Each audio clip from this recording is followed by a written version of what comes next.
Zdravo, poslušalke in poslušalci, bralke in bralci Večera. Veseli smo, da ste v naši družbi. To je Večer je zjutraj, dnevni informativni podcast, v katerem vam predstavljamo Večerove udarne novice dneva.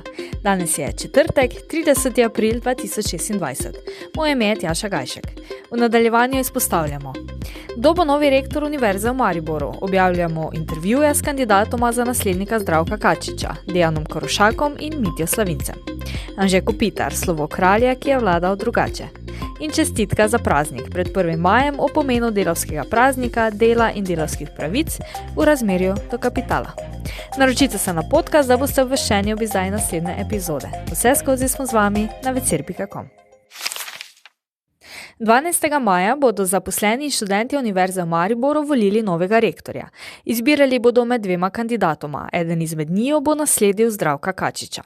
V Večeru danes objavljamo intervjuje z Dejanom Korošakom in Mitjo Slavincem. Kandidat za rektorja Univerze v Mariboru in Mitja Slavinec napoveduje bolj odprto, povezano in ambiciozno univerzo, ki bo tesneje sodelovala z okoljem in gospodarstvom.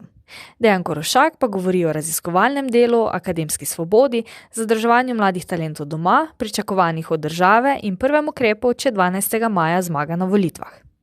Vabljeni k branju poglobljenih intervjujev, v katerih kandidata govorita tudi o svojih razlogih za kandidaturo, o ekipi in umetni inteligenci v študijskih procesih, v nadaljevanju pa objavljamo odgovore Slavinca in Korošaka na 5 kratkih vprašanj. Prvi odgovarja Mitja Slavinec, drugi Dejan Korošak. Najtežji izpit v vaši karieri? Zagotovo mafija, torej matematična fizika, in ta predmet zdaj tudi predavam. Najtežji izpit, fizika 1.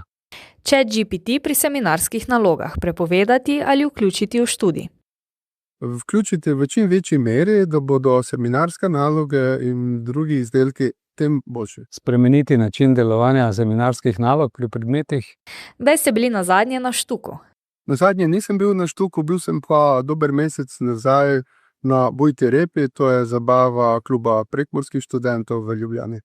Tega je bilo že kar nekaj časa nazaj. Sicer sem študiral v Ljubljani, ampak sem občasno, ko sem bil tukaj, z veseljem šel tja. Če bi imeli študentske bone, kaj in kje bi jedli? Študentske bone bi se zagotovo pozanimal pri študentih, ki so najboljši. Gleda, to imam dva sina, ki sta študenta v Ljubljani. Imam dober pregled nad kulinarično ponudbo študentskega življenja. Verjetno bi nekaj iz Volta naročil, recimo. Kakšna je vaša vizija Univerze v Mariboru v 3 besedah? Povezovalna, prebojna in usmerjena k študentu. Odgovorna, prijazna, usmerjena na prihodnost. Nazadnje smo v dvorani v downtownu Los Angelesa imeli 2 asa. Enega pri Lakersih, drugega pri Kingsih. A tudi pred ero Luke Dončića je že bilo tako. Kako nenavadna športna naveza. Saša Vujačić, nabriti Mariborčan, Laker. In Anže Kopitar, zadržani fant s Hrušice. Saša je svojimi fintami plenil pozornost, Anže se je držal ob strani. Kako zmotno bi bilo tedaj pomisliti, da morda zanj zato ne bo glavni vlog, v svetu, kjer mora biti vse po hollywoodsko. Toda s profesionalno spoštovanjem in z izjemno igro seveda je bil Los Angeles naposled njegov. Za košarko z glamurjem Lakersov je Los Angeles naravni habitat. Hokej na ledu je bilo treba v Južni Kaliforniji, kjer nikoli ne dežuje kot pravi stari hit, šele narediti za šampionskega. Kralji so prvaki postali šele s Kopitarjem in vsi smo imeli nekaj od tega, da je bil hokej pri Kopitarjevi družinska zadeva številka 1, ko sta Matjaž in Anže, oče in sin, selektor in igralec, skupaj doživela olimpijski turnir v Sočiju.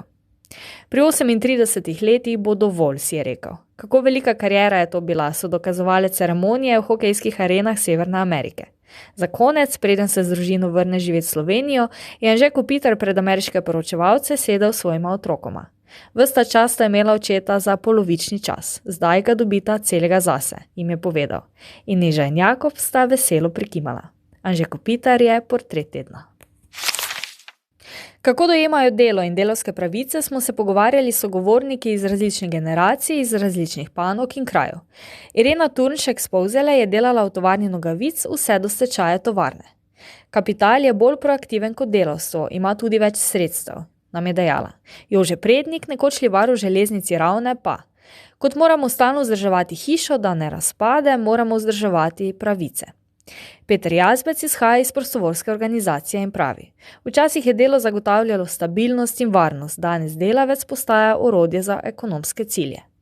Janja Legen, samostojna podjetnica iz Prlekije: delati moraš, da prideš skozi mesec, veliko pa tudi kakovostno.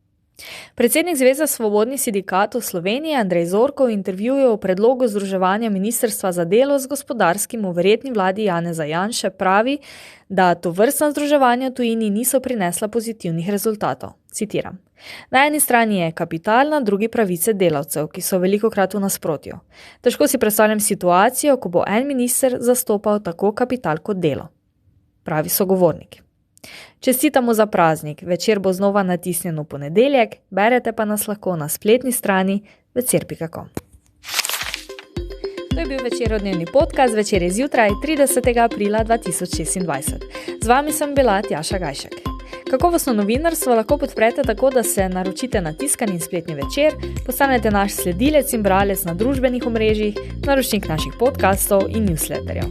Tako boste podprli novinarstvo, ki prinaša avtentične vsebine, ki pripravljajo naši novinarji in jih drugje ne boste našli. Želimo, da razumete, kako se vrti svet. Želimo vam odstreti pogled v čas in prostor, v katerem živimo. Veseli bomo vaših komentarjev, pobud in tudi kritik na različnih kanalih. Se beremo in slišimo.